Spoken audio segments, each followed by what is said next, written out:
Hey everybody, Bargain Brother with you in the Bargain Basement, your prize winning penny pincher and chief of being cheap. And in this video, we're going to talk about credit, specifically the damage that can be done by closing old trade lines. Because recently, a friend of mine closed a trade line of theirs, a credit card, that they had for a long period of time, and it did a lot of damage to their overall credit. And I want to talk about why that happened and what you need to do to avoid it. So that's today. So let's get into it. So today we're going to talk about the damage that you do by closing really old credit cards and why that damage occurs. But before we do, I'd like to ask a favor. If you find value in this content, in this subject matter, please consider walking all over that like button. Subscribe so we can keep in touch, and sharing is caring, so by all means please do share this video. I would greatly appreciate it, and it would enable more people to find out about the information that I'd like to share. Now let's jump into it. So before we start talking about the credit, I'm going to put a FICO chart up here because we're going to need this to in order for me to really explain what I'm trying to convey to you in regards to closing the old trade account. So this FICO chart that I have up here shows how your credit score is compiled. 35% of it is simply your payment history. Just don't miss payments.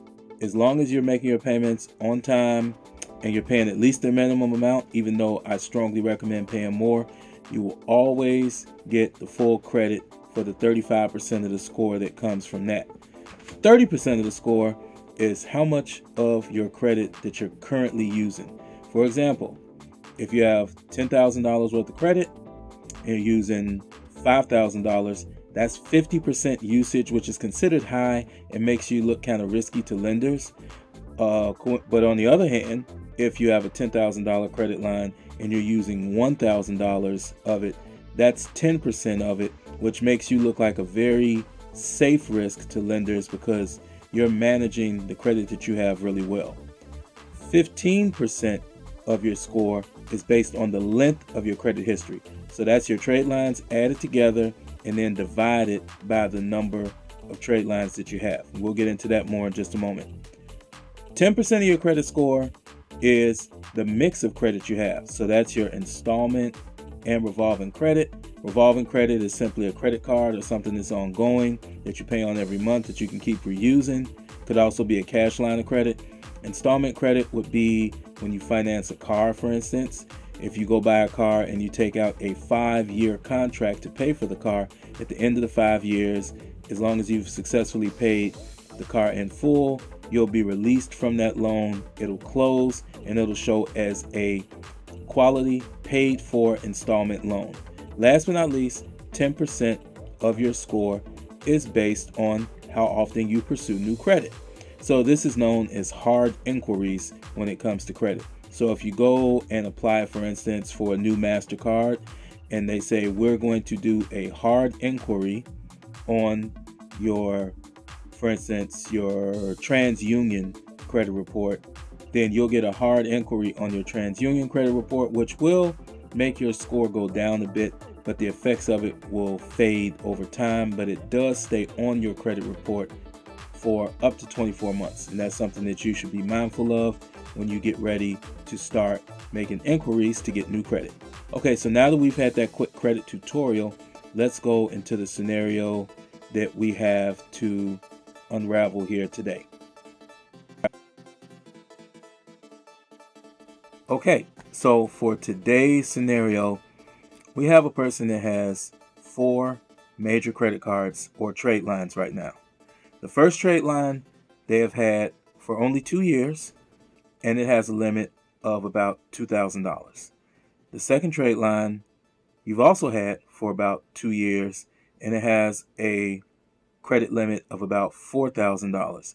The third trade line you've had for like 4 years, so it's a little more seasoned, and that has a $3,000 limit. The last trade line you've had for 8 years, and it has a $10,000 credit limit. So if you add all your trade lines together, you got a total of 4 trade lines with 8 years, 4 years, 2 years, and 2 years of maturity to them. So if you add that together, you got 8 and 4, 2 and 2.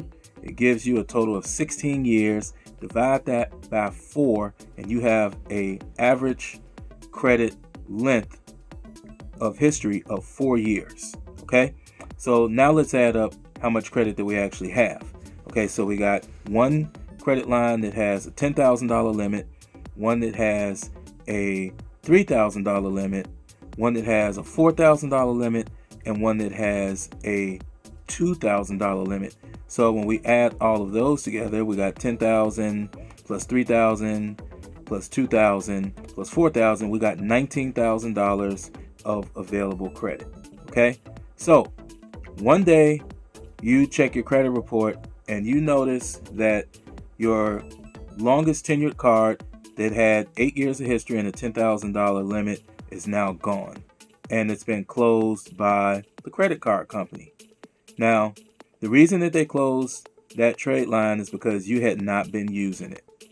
And if you don't use your credit cards for a certain length of time, usually every 6 months or 12 months, it depends on the company, they will close your card for being what's called dormant. In other words, they're making money available to you to use, and they're looking to try and make some money off of the money via interest, or at the very least, merchant fees. When you swipe your card at a store that you pay for something, the store has to pay a small merchant fee. So the credit card issuer is looking to make some money, and since they aren't, they've decided to close your account.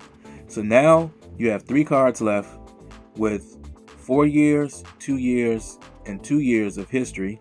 So now instead of having 16 years of history, you have 8 years, and that's spread across 3 credit cards. So now instead of you having 4 years average history, your average history is about 2.7 years, and that's a direct effect of 15% of your score, which is the length of your credit history. It just went down from 4 years to 2.7 years by closing that account. You also lost $10,000 of available credit. So let's just say that you were using $3,000 of your credit before out of $19,000 total. Well, $3,000 used out of 19 grand, that's somewhere around 16-17% of credit you're using, which is pretty low. That's a pretty good number. But now that you only have $9,000, now you're all the way up to like 33% of available credit you're using, which has a direct negative impact on 30% of your score. Remember, 30% of your score is the percentage of available credit that you're actually using, right?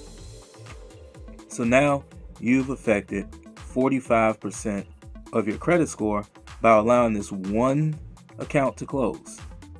But hey, the damage isn't done yet. There's still more to come. So remember, 10% of our score is our mix of credit. So that's installment loans and revolving loans. So you may have had an installment account and then these 4 trade lines that are revolving credit cards. Well, you just lost a trade line, so now that affects 10% of your score, which is your mix of credit being installment and revolving credit, because you lost a trade line. So by allowing that one card to close, you do a lot more damage than just losing $10,000 of available credit, which sucks bad enough, right? But you also affect, in a negative way, 55% of what is used to calculate your credit score. And that's something that you don't want.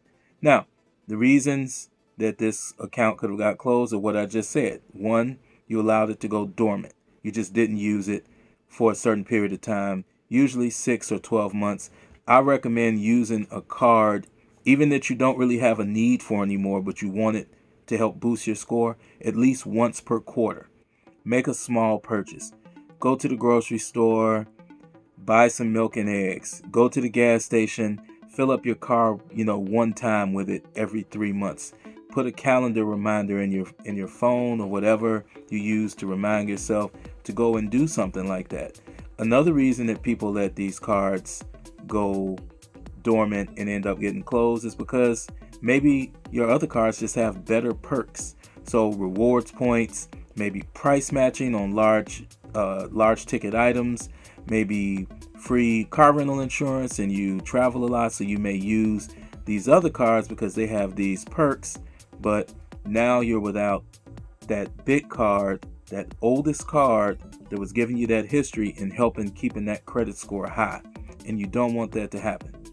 So hopefully this opened your eyes on why letting those old credit cards close is really a bad idea, in my opinion. And I am not a certified credit expert, but I've studied the subject very extensively, and I just believe that leaving those old accounts open helps you more than hinders you.